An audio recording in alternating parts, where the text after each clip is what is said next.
BNP সরকার গঠন করলে সারা দেশে শহীদদের নামে রাষ্ট্রীয় প্রতিষ্ঠানের নামকরণ করার প্রস্তাব করা হবে বলে জানিয়েছেন বিএনপির ভারপ্রাপ্ত চেয়ারম্যান তারেক রহমান।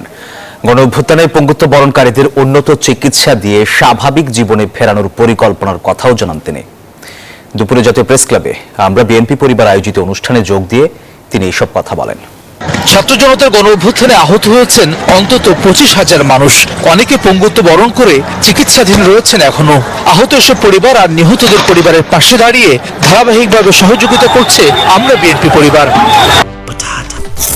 বাছাই করা আলু আর স্পাইসি সিজনিং এ প্রাণ পোটাটা চিপস নাকি বিস্কিট খেয়ে বুঝে নাও। দুপুরে জাতীয় প্রেস ক্লাবে পঙ্গুত্ব বরণকারী অকুতোভয় যোদ্ধাদের হুইল চেয়ার বিতরণের আয়োজন করে সংগঠনটি, যাতে অংশ নেন আহত পরিবারের সদস্য ও বিএনপি নেতাকর্মীরা।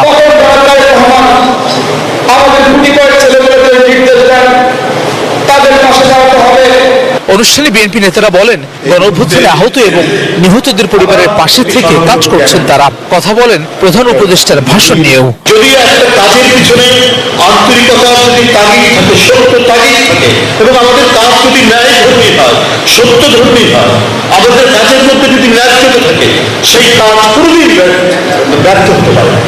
অনুষ্ঠানে ভার্চুয়ালি যুক্ত হয়ে প্রধান অতিথির বক্তব্যে বিএনপির ভারপ্রাপ্ত চেয়ারম্যান তারেক রহমান আহতদের উন্নত চিকিৎসা দিয়ে স্বাভাবিক জীবনে ফেরানোর পরিকল্পনার কথা জানান।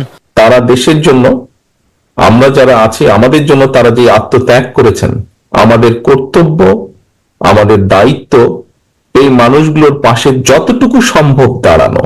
এ সময় আমরা বিএনপি পরিবারের প্রধান পৃষ্ঠপোষক ও বিএনপির ভারপ্রাপ্ত চেয়ারম্যান তারেক রহমান ক্ষমতায় গেলে স্বৈরাচার বিরোধী আন্দোলনে নিহতদের নামে রাষ্ট্রীয় স্থাপনার নামকরণের প্রস্তাব করা হবে বলে জানান। জনগণের সমর্থন নিয়ে বিএনপি সরকার গঠনে সক্ষম হলে বিভিন্ন স্থানে এই শহীদদের নামে সেই প্রতিষ্ঠানগুলো নামকরণ করার একটি প্রস্তাবনা আমাদের রয়েছে, ইচ্ছা আমাদের রয়েছে।